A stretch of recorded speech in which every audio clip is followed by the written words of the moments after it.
दोस्तों, रोज़ की तरह लिखने ब्लॉग में सबका हार्दिक स्वागत है। सबके मंगल भक्ति कामना के साथ बड़ों को मेरा सादर नमस्कार, छोटों को मेरा आशीर्वाद। मैं ठीक हूँ, आशा करता हूँ कि आप ठीक होंगे। रामचरितमानस के बालकांड के प्रसंग में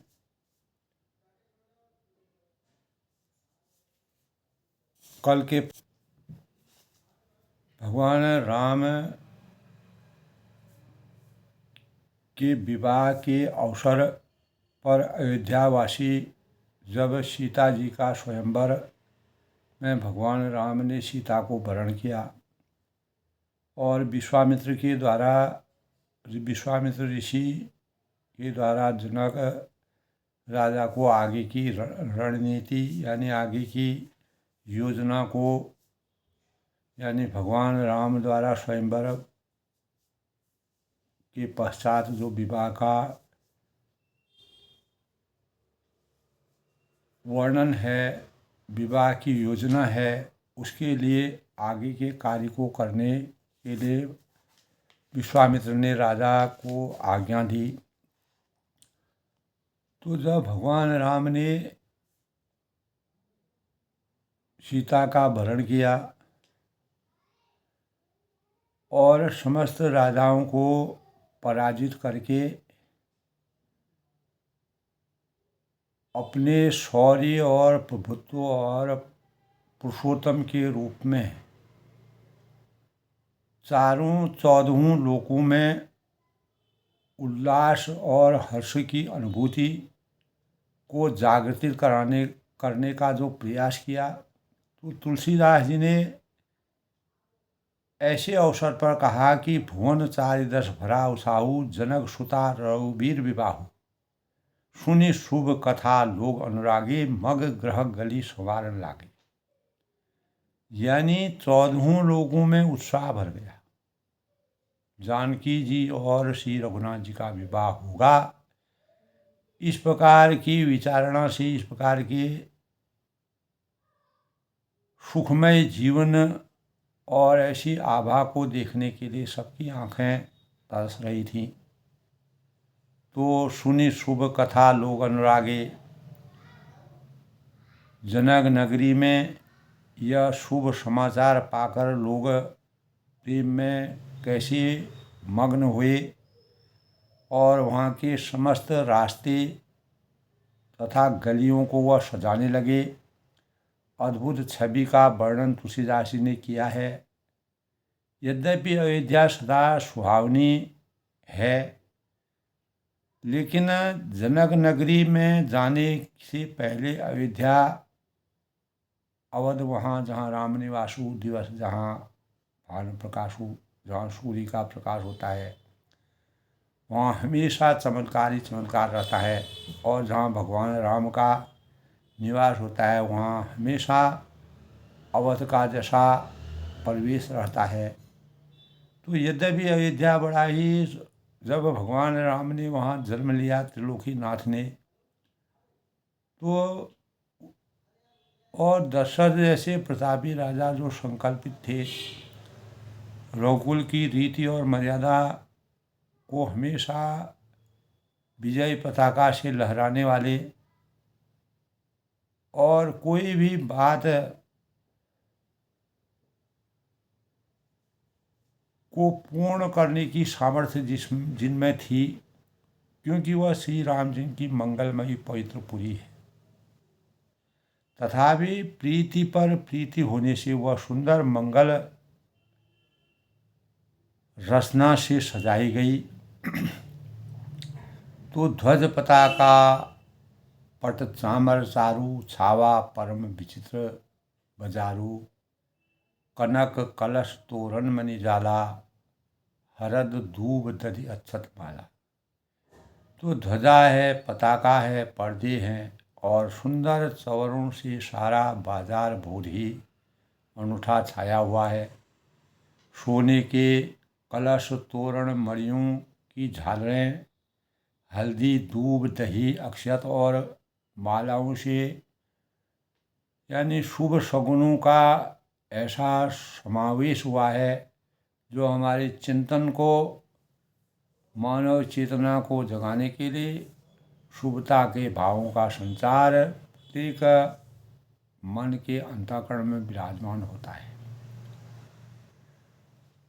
ऐसे सुअवसर को प्राप्त करके, यानी जो लोगों ने अपने अपने घरों को सजाया, सुशोभित किया, सजा करके मंगलमय बनाया और गलियों को चतुर्श्रम से यानी सींचा और द्वारों पर सुंदर चौक पुराए, चंदन है, केसर है, कस्तूरी है और कपूर से बने हुए एक सुगंधित द्रव्य को चतुर्श्रम कहते हैं।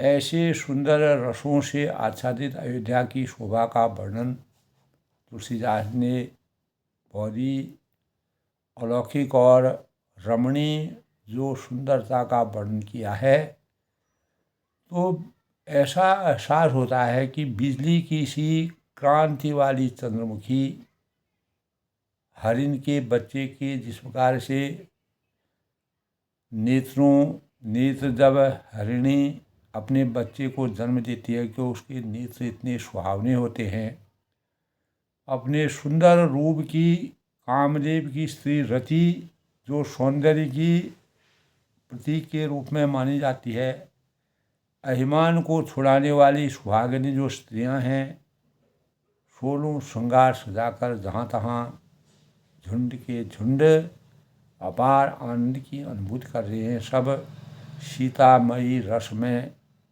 रसिक हो गई है और मंगल कामनाओं से सबके अंतःकरण में शुभता के भावों का संचार हुआ है।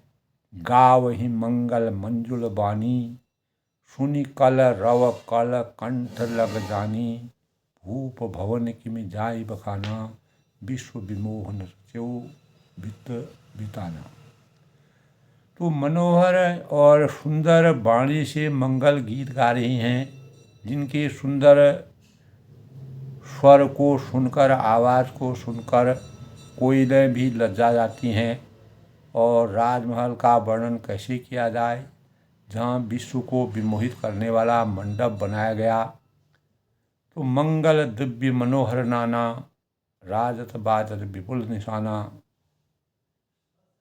कतहु बरिधि बंदी उच्चरहि, कतहु वेद धुनि भूषरहि। यानी अनेक प्रकार, जहाँ यत्र तत्र अनेकों प्रकार के मनोहर मंगलमय पदार्थ की शोभा हो रही है। बहुत से नगाड़े बज रहे हैं और कहीं भाट बिरदावली यानी कुल कीर्ति गाने का उच्चारण कर रहे हैं, कहीं ब्राह्मण वेद ध्वनि का सुंदर स्वरों में पूरी नगरी को सौंदर्य से विराजित किए हुए हैं। तो गावहि सुंदर मंगल गीता, ले ले नाम राम और सीता। बहुत उत्साह भवन अति थोरा, मान हो उमग चला छोड़ा। तो सुंदरी जो स्त्रियां हैं, श्री राम जी और श्री सीता जी का नाम ले लेकर मंगल गीत गा रही हैं और उत्साह और उमंग चारों तरफ है। महल अत्यंत ही छोटा है, इससे उसमें न समझकर मानो यह उत्साह और आनंद से चारों ओर उमड़ चला है। दशरथ जी के महल की शोभा का वर्णन कौन कवि कर सकता है, जिसकी रचना राममय परिवेश है। वहाँ समस्त देवताओं के शिरोमणि रामचंद्र जी ने अपना अवतार लिया है। तो फिर राजा ने भरत जी को बुला लिया और रामचंद्र जी और सीता जी के विवाह की मंगल कामनाओं के लिए अनेक प्रकार के घोड़े, हाथी और रथ और अनेक राजाओं को आमंत्रित करके अवधवासियों को रामचंद्र जी की बारात में चलने का आमंत्रण दिया। यह सुनते ही दोनों भाई भरत जी और शत्रुघ्न जी आनंद मंगल होकर के, प्रसन्नता के भाव से अभिभूत होकर के पुलकायमान हो गए। भरत सकरन साहनी बुलाए, आयुषुद्दीन मुदित उठिठाए। रवि रुचि लीन तुरग तिन साजे, बरन बरन बरस बार विराजे। तो अयोध्या में एक अनोखा वातावरण हो गया, खुशियों का आनंद, राममय जीवन सबका हो गया। सब राम रस में व्याप्त हो गए। भरत जी ने यानी सब साहनी या घुड़साल के अध्यक्ष को बुला करके उन्हें घोड़ों को सजाने का आदेश दिया और प्रसन्न होकर उठ दौड़े। उन्होंने रुचि के अनुसार, मन इच्छा के अनुसार यथा योगी जीने कसकर घोड़े सजाए और रंग रंग के उत्तम घोड़े शोभित हो गए। तो सब घोड़े बड़े ही सुंदर और चंचल करनी चाल के थे। उत्तम प्रजाति के घोड़े वे धरती पर ऐसे पैर रखते हैं जैसे जलते हुए लोहे पर चलते हों। तो अनेकों जाति के घोड़े हैं जिनका वर्णन तुलसीदास जी ने बड़ा ही अद्भुत वर्णन किया है। ऐसे तेज चाल के हैं मानो हवा का निरादर करके उड़ना चाहते हैं। तो तीन सब छयद भयो सारा, अश्वारा भरत सरिस भई राजकुमारा। कल के प्रसंग में था दोस्तों, साज सुंदर सब भूषणधारी, कर सर चाप तून कटि भारी। यानी सब घोड़ों पर भरत जी ने सामान अवस्था वाले सब छैल छबीले यानी राजकुमार सवार हुए और सभी सुंदर और अद्भुत छवि वाले थे। आभूषण धारण कर किए हुए थे। उनके हाथों में बाण और धनुष है। सब कमर में भारी तरकस से सुशोभित हैं। सभी चुने हुए छबीले छैल शूरवीर चतुर और नवयुवक हैं। प्रत्येक सवार के साथ दो पैदल सिपाही हैं जो तलवार चलाने की कला में बड़े निपुण हैं। तो सूरजा का बाना धारण किए हुए रणधीर वीर सब निकलकर नगर के बाहर आ खड़े हुए और चतुर अपने घोड़ों को तरह तरह की चालों से फेर रहे हैं और भेरी तथा नगाड़ी की आवाज़ सुन सुनकर प्रसन्न हो रहे हैं। यानी सारथियों ने ध्वजा, पताका, मणि और आभूषणों को लगाकर रथों को बहुत विलक्षण बना दिया।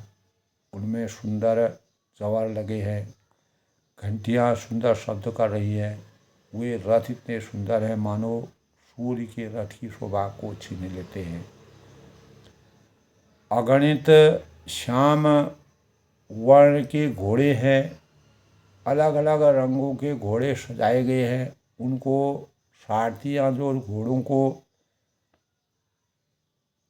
चलाते हैं, जिन पर उनका संयम नियंत्रण चलता है, उन रथों में जोत दिया जाता है जो सभी देखने में सुंदर और गहनों से सजाए हुए अपार शोभा से सुशोभित है, जिन्हें देखकर मुनियों के मन मोहित हो जाते हैं। तो जे जल चलहि थलहि की नाई, ताप न बूढ़ बेग अधिकाई।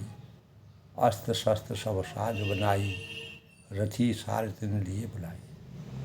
तो जो जल पर भी जमीन की तरह चलते हैं।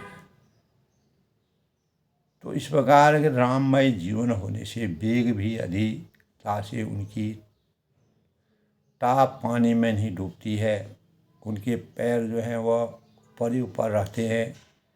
अस्त्र शस्त्र और सब साज सजाकर सारथियों ने रथियों को बुला लिया।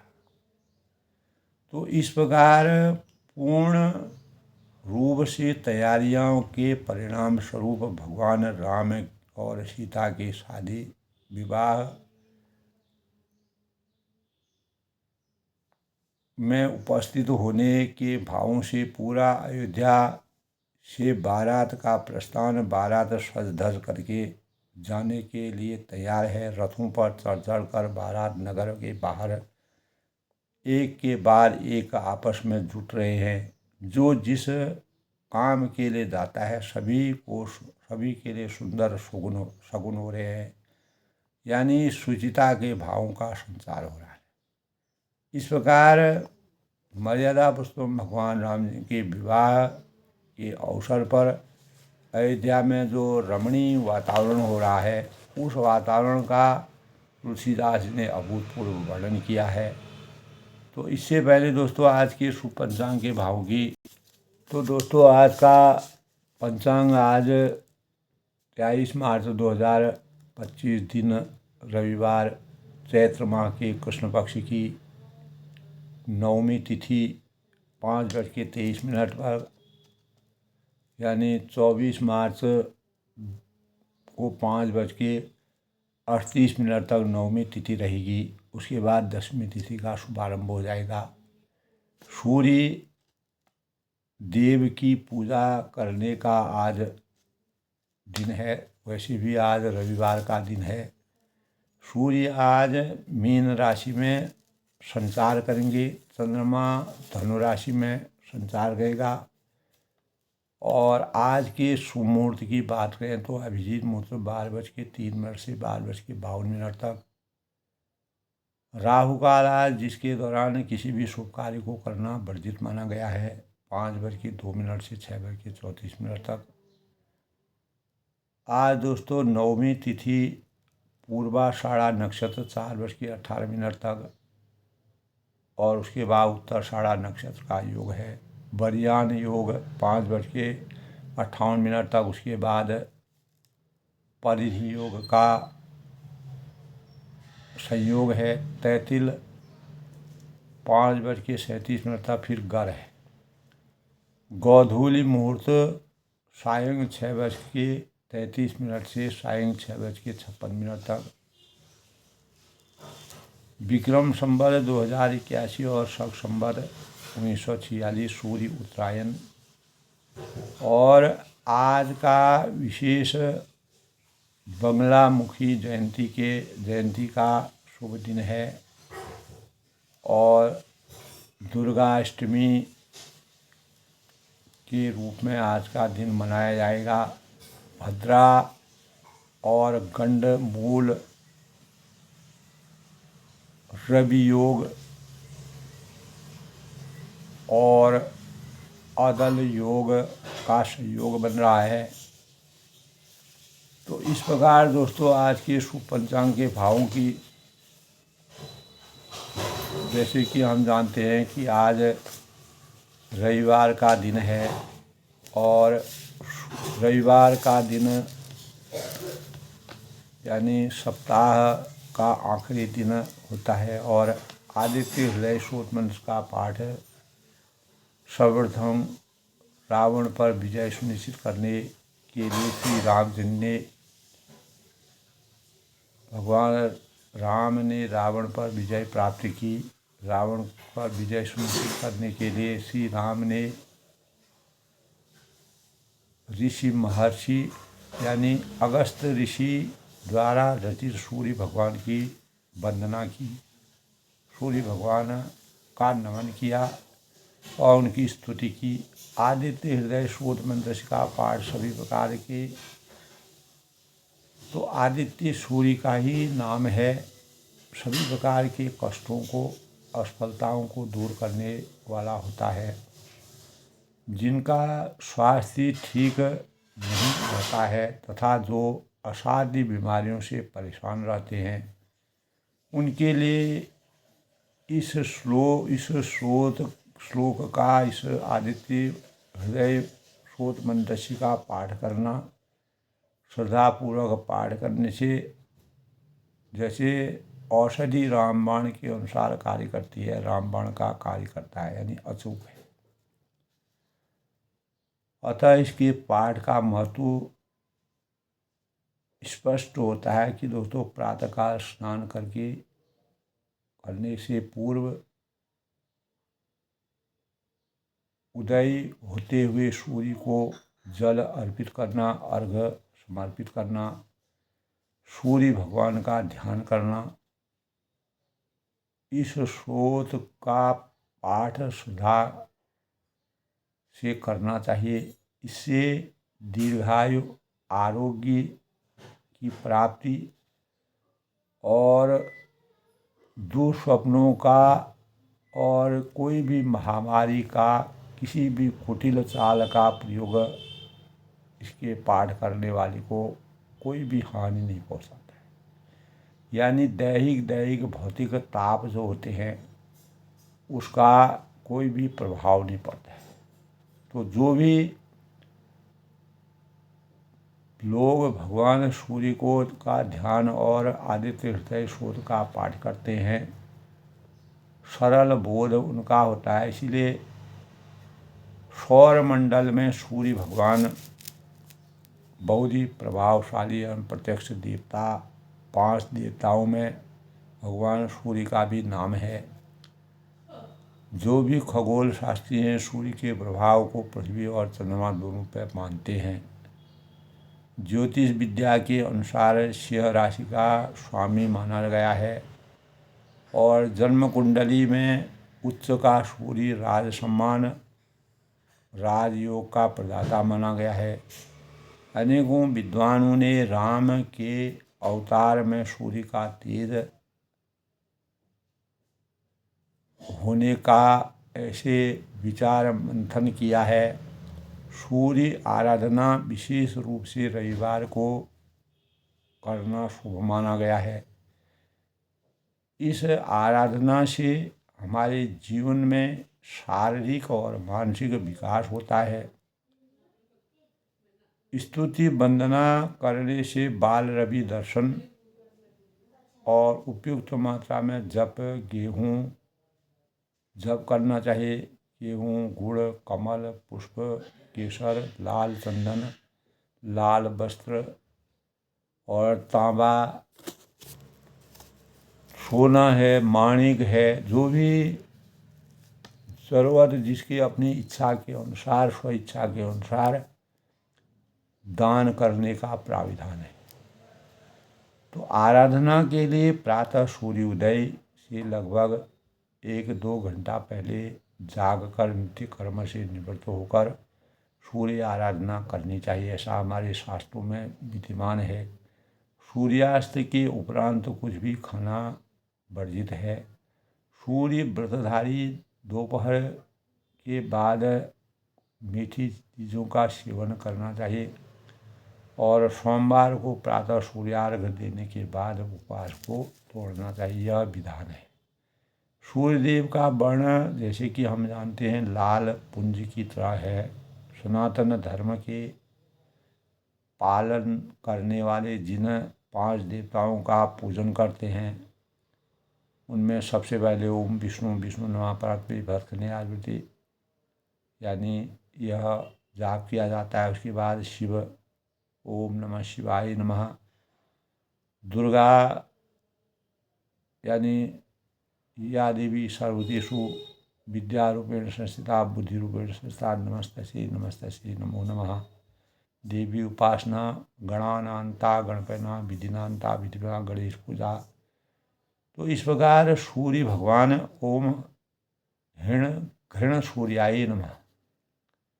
तो आदित्य पूजन की परंपरा बहुत ही आदिकाल से चली आई है। जब से सूर्य सृष्टि में सूर्य का उदय हुआ तो स्वयं भगवान ने राम ने लंका विजय का लक्ष्य लेकर सूर्य पूजन किया था, जिससे भगवान राम को तेज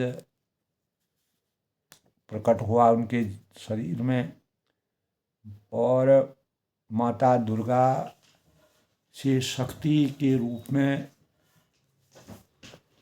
शक्ति प्रकट हुई और जिसके परिणाम स्वरूप भगवान राम रावण का वध करने में समर्थवान हुए। तो सतयुग में दोस्तों सब यानी जब हवन प्रधान आराधना की थी तो सूर्य की आहुतियाँ दी जाती थी।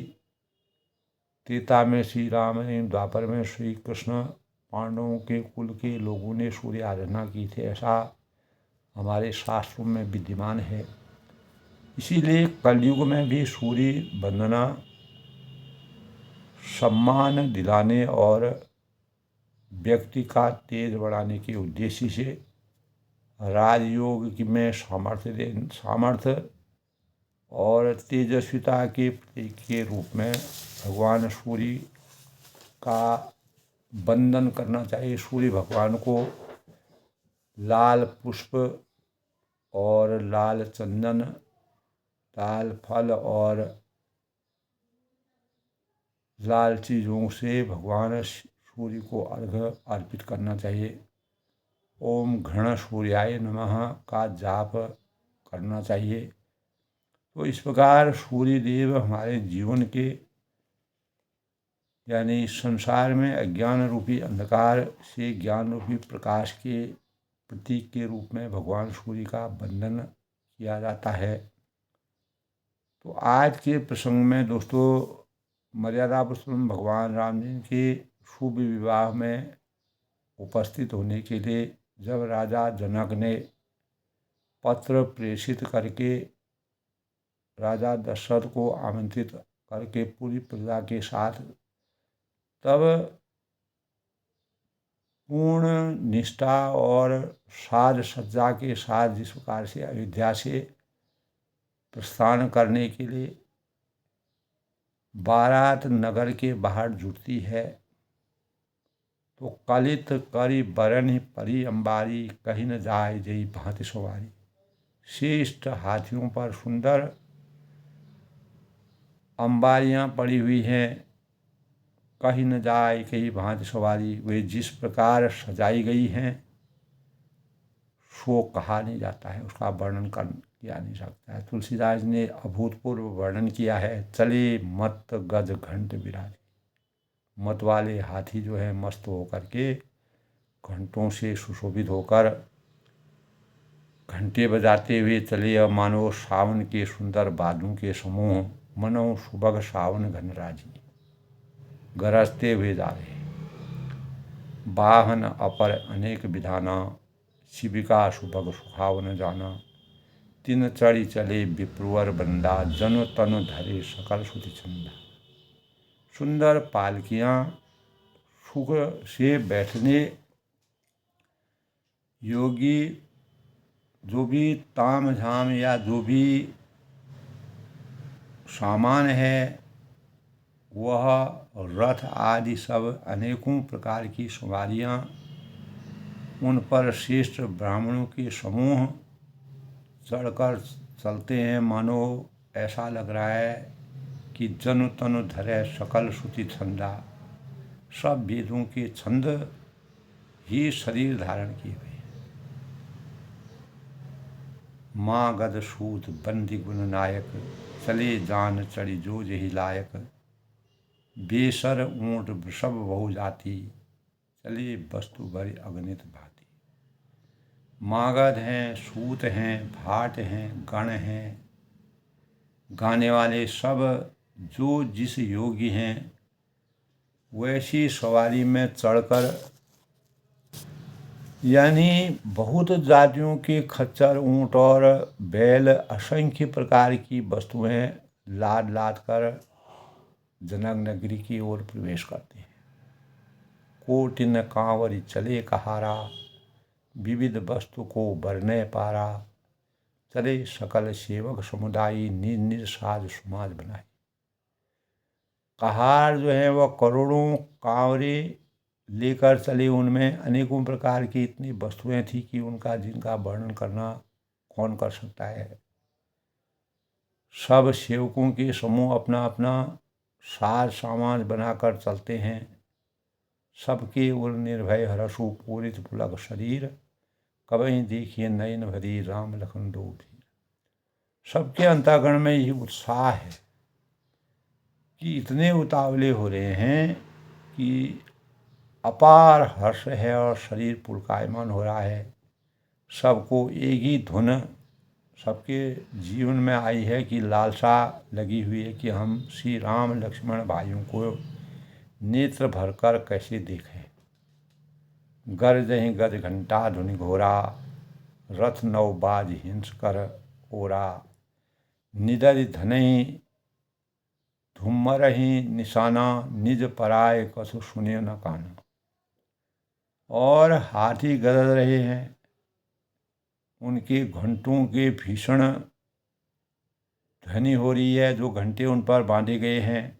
चारों ओर रथों की घबराहट और घोड़ों की हिनहाट हो रही। घंटे बांधने का औचित्य ये होता है कि दोस्तों अगर कहीं वह इधर उधर भटक गए तो घंटी की आवाज़ सुनाई देती है, इसलिए वह उनकी निशानी है।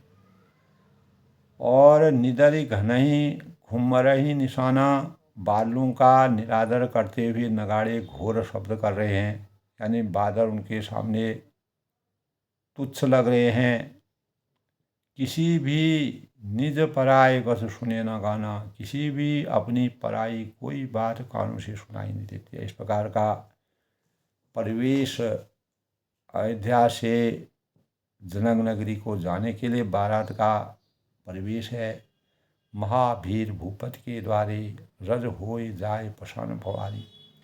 राजा दशरथ के दरवाजे पर इतनी भारी भीड़ लगी हुई है कि वहाँ पत्थर फेंका जाए तो वह भी पिसकर धूल हो जाए।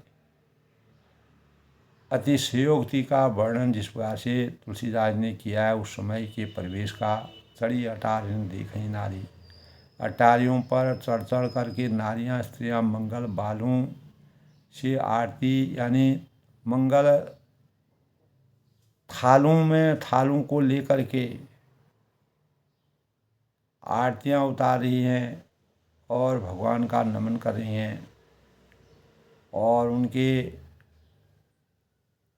बालों से कोई दिखाई नहीं दे रहा है, इस प्रकार से सर ही सर चारों तरफ दिख रहे हैं। गावहीं गीत मनोहर नाना, अति आनंदन जाय बखाना। तब तुलसीदास जी कहते हैं कि और नाना प्रकार के मनोहर गीत वह गा रहे हैं। मंगल गीतों का गायन हो रहा है, मंगलाचार हो रहा है। उनके अत्यंत आनंद का बखान तुलसीदास जी कैसे करें।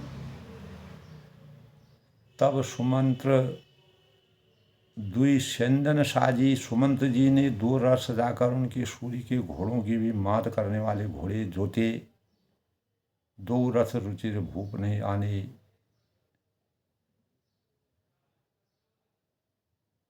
नहीं सारद कहीं जाय बखाने।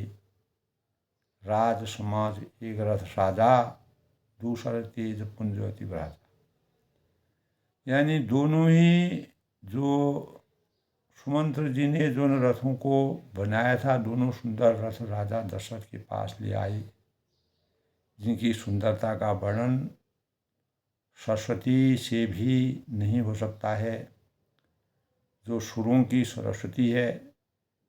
तो एक रथ पर राशि सामान सजाया गया और दूसरे को तेज पुंज और अत्यंत ही शोभायमान था, दूसर तेज पुंज अति भ्राजा।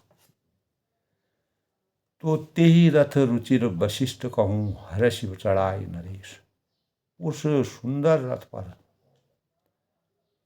राजा वशिष्ठ जी को हर्षपूर्वक चढ़ाकर, जो कुलगुरु थे, मान मर्यादा और रघुकुल के मान मर्यादा के प्रतीक थे, जो गुरु उनकी आज्ञा के बिना कोई भी कार्य आगे को नहीं हो सकता था, उनको चढ़ाकर स्वयं शिव, गुरु, गौरी, पार्वती और गणेश जी का स्मरण करके दूसरे रथ पर चढ़े। तो एक एक चीज का जैसे तुलसीदास ने वर्णन किया है वो अभूतपूर्व है। राजा दशरथ जो है इस प्रकार से प्रसन्न और उल्लास से पुलकायमान हैं। शहीद वशिष्ठ सोई नृप कैसे। वशिष्ठ जी के साथ जाते हुए राजा दशरथ जी कैसे शोभित हो रहे हैं। सुर गुरु संग पुरंदर जैसे, जैसे देव गुरु बृहस्पति जी के साथ इंद्र, यानी भगवानों का जैसा आनंद मंगल देव मंडल की शोभा का वर्णन किया है। करि कुल रीत वेद विधि राहु, वेद की विधि के अनुसार कुल की रीति के अनुसार देख सबई सब भांति बनाई।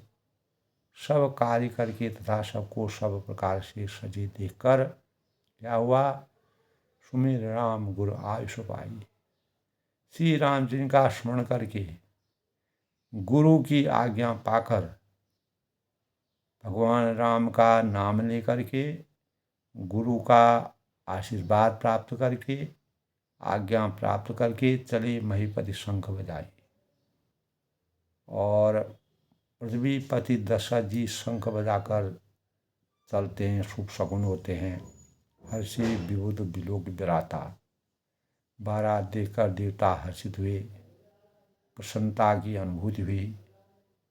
सुंदर मंगलदायक फूलों से वर्षा करने लगे तो भयं कोलाहल है गई बाजी। बड़ा शोर मच गया, चारों ओर प्रसन्नता की अनुभूति थी और घोड़े और हाथी गरजने लगे। व्योम बारात बाजने बाजे और आकाश में बारात में दोनों बाजे बजने लगे। सुर नर नारी सुमंगल गाई, देवांगनाएं हैं जो देवी शक्तियां हैं और मनुष्यों की स्त्रियां सुंदर मंगल गान सरस राग बाजें शहनाई करने लगी और रसीले राग से शहनाइयाँ बजने लगी। घंट घंटी ध्वनि वर्णन न जाई, घंटे और घंटियों की ध्वनि का वर्णन नहीं हो सकता है। सरव करहीं पाए फहराई, पैदल चलने वाले जो सेवक गण हैं अथवा जो पट्टेबाज हैं, कसरत के खेल कर रहे हैं और पहरा दे रहे हैं। कहरे विदूषक कौतुक नाना, आकाश में ऊंचे उछलते हुए जा रहे हैं, खुशी का आनंद ले रहे हैं। हंसी करने वाले ह्रास कुशल कल गान सुजाना, हंसी करने वाले में निपुण और सुंदर गाने और चतुर विदूषक मस्खरे जो हैं वह तरह तरह के तमाशे कर रहे हैं, अनेक प्रकार के मंगलता का वर्णन कर रहे हैं, उस प्रकार के रहस्यों को दिखा रहे हैं। तुरग नचावहीं कुंवर बरो, अकिन मृदंग निशान, नागर नट निश्चित वहीं चकितौ, डगइन ताल बधान। सुंदर राजकुमार मृदंग और नगाड़े के शब्द सुनकर घोड़े यानी घोड़ों को उन्हीं के अनुसार इस प्रकार सजा रहे हैं, नचा रहे हैं कि नागर नट चित वहीं चकित, कि ताल के बंधन से जरा भी डिगते नहीं हैं, जरा भी विचलित नहीं होते हैं। डगैन तारन विधान, और चतुर जो नट हैं चकित होकर यह सब रचना देख रहे हैं। यानी अभूतपूर्व भगवान राम के विवाह में शामिल होने के लिए जिस प्रकार से अवध नगरी के लोगों में अपार हर्ष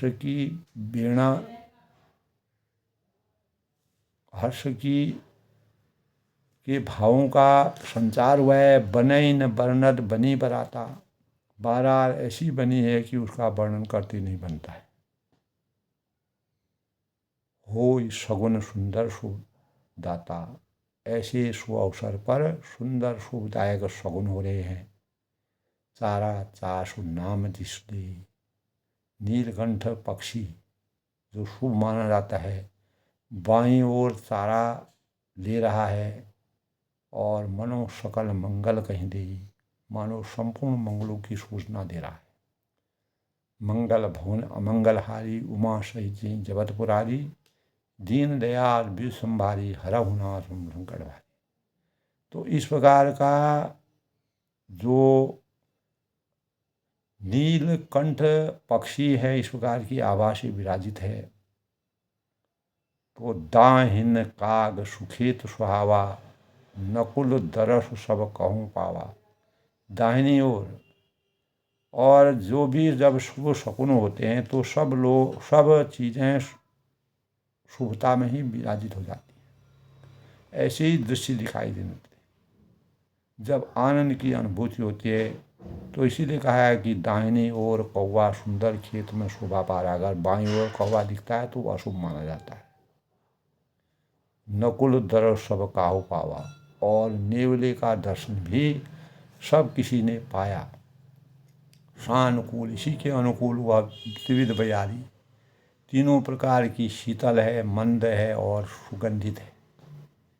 तीनों प्रकार की बयार जो है, हवा जो है, अनुकूल दिशाओं में चल रही है। यानी सब सौहार्दमय वातावरण परिवेश हो रहा है। सगट सवाल आवबर नारी, श्रेष्ठ जो सुहागिन स्त्रियां हैं, भरे हुए घड़े और गोद में बालक ले हुए आ रही हैं। यानी शुभ शगुनों की बौछार हो रही है। लोआ फिर दर्श दिखावा, लोमड़ी फिर करके बार बार दिखाई दे रही है। सुरभि सन्मुख शीशे की पिवावा, और गायें जो हैं, सुरभि गायें सामने खड़ी बछड़ों को दूध पिलाती हुई दिख रही हैं, जो शुभता का मानक है। मृगमाला फिर दाहिनी आई, और हरिणों की जो टोली है बाईं ओर से घूमकर दाहिनी ओर की ओर आती है, जो शुभता का मानक है। मंगल गणजन दीन दिखाई, और मानो सभी मंगलों के समूह दिखाई दे। मंगल ही मंगल हो रहा है, शुभ ही शुभ हो रहा है। क्षेम करी का क्षेम विशेषी, और क्षेम करी सफ़ेद सिर वाली जो चील होती है, विशेष रूप से क्षेम कल्याण कर रही है। श्यामा बाम शतुर कर देखी, श्यामा जो है बाईं ओर सुंदर पेड़ पर दिखाई पड़ी। यानी अनेक प्रकार के शुभता का ही संचार हो रहा है, शुभ ही शुभ हो रहा है। सन्मुख आय शुद्ध दधी और मीना, दही मछली और दो विद्वान ब्राह्मण हाथ में पुस्तक लिए हुए सामने आए हैं, ऐसा परिवेश दिख रहा है। तो भगवान राम की विवाह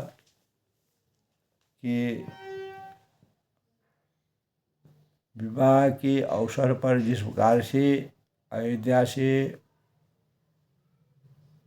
सुसज्जित होकर के समस्त बाराती भगवान राम के दर्शनों के लिए उत्साहित हैं, और चारों ओर का दृश्य शुभ शगुन और शुभता के मानकों का संचार,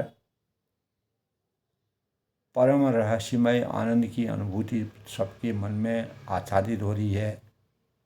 तुलसीदास जी ने इस प्रकार का रहस्यमय वर्णन किया है। प्रत्येक मानव चेतना के लिए यह एक अभूतपूर्व वर्णन है, और इससे हमें ही प्रेरणा मिलती है कि हम अपने जीवन में शुभ शगुनों के माध्यम से अपने जीवन को कैसे शुभता के स्वरूप में विराजित कर सकते हैं। मंगलमय कल्याणमय अभिमत फल दातार, सभी मंगलमय कल्याणमय और मनोवांछित फल देने वाले सगुन मानव सच्चे होने के लिए एक ही साथ विराजमान हुए। जनो सब साचे होने ही तो भये सगुने के बाद। चारों ओर का प्रदृश्य, चारों ओर की आभा, चारों ओर के शुभ शगुन, यानी शुभता ही शुभता के मानकों का संचार हो जाता है। मंगल भवन अमंगलहारी, अमंगल सब समाप्त हो गए हैं, मंगल ही मंगल हो रहा है। ऐसे अवसर पर भगवान राम के शादी के समारोह में उपस्थित होने के लिए दशरथ नगरी यानी अवध अयोध्या से जब बारात का प्रस्थान होता है, ऐसे शुभ शगुन और इस प्रकार की आचार संहिता का वर्णन तुलसीदास ने किया है, जो हमारे जीवन के लिए एक मार्गदर्शी प्रेरणा के रूप में है। और हम इन्हीं सुंदर भावनाओं से अपने आने वाले जीवन में, जो भावी जीवन आता है, उसमें सुचिता के भावों को कैसे संजोकर अपने जीवन को सकारात्मक बनाएं, साकार बनाएं, सार्थक बनाएं। तब कहा है मंगलमय कल्याणमय, और सभी मंगलमय कल्याणमय और मनोवांछित फल देने वाले जो शुभ शगुन हो रहे हैं, अभिमत फलदातार मानो सच्चे होने के लिए, यही भाव भगवान के स्वरूप, जब भगवान पूर्ण रूप से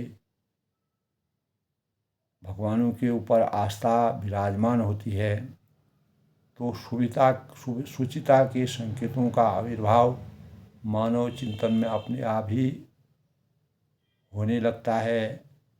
इन्हीं भावों को राम शरीर पर, यानी जन्म सब साँचे होन हितौ, ऐसा लग रहा है कि सगुण मानो सच्चे होने के लिए एक ही साथ विराजमान हो रहे हैं। सबको भगवान राम अवध, वहाँ जहाँ राम निवासु, भगवान राम के सामर्थ्य को प्राप्त करने के लिए जो अयोध्यावासी जा रहे हैं, वो दैहिक भौतिक तापों से दूर होकर के राम राज बैठे त्रिलोका, हर्षित भये गए सब शोका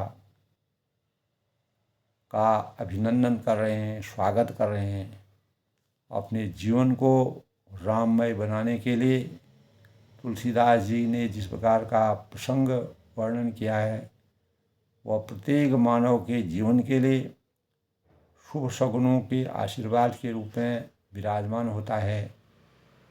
प्रत्येक मानव के जीवन में इस प्रकार की शुभता के भावों का संचार हो और हम अनेक प्रकार के कष्टों से, दुखों से रहित होकर के सुखमय जीवन की कामना करें। तो दोस्तों, आज के रामचरितमानस के भगवान राम के विवाह प्रसंग के संबंध में तुलसीदास ने जो वर्णन किया है, अयोध्या से जब राजा दशरथ मुनि वशिष्ठ जी के साथ जनक नगरी में भगवान राम के विवाह के में उपस्थित होने के लिए जाते हैं, उसका कैसा अभूतपूर्व और उल्लेखनीय वर्णन किया है, वह हमारे लिए एक प्रकार से प्रेरणा का विषय है। और हमारे चिंतन में, मन में भगवान राम के प्रति जो शुभ शगुनों का स्वरूप तुलसीदास ने विराजित किया है, उससे हमारा अज्ञान दूर होता है, ज्ञान ही ज्ञान की प्राप्ति होती है। सबके मंगल भविष्य की कामना के साथ अपनी वाणी को विराम देते हुए मैं राममय जीवन के लिए जय श्री राम के साथ सबका अभिनंदन करता हूँ, स्वागत करता हूँ।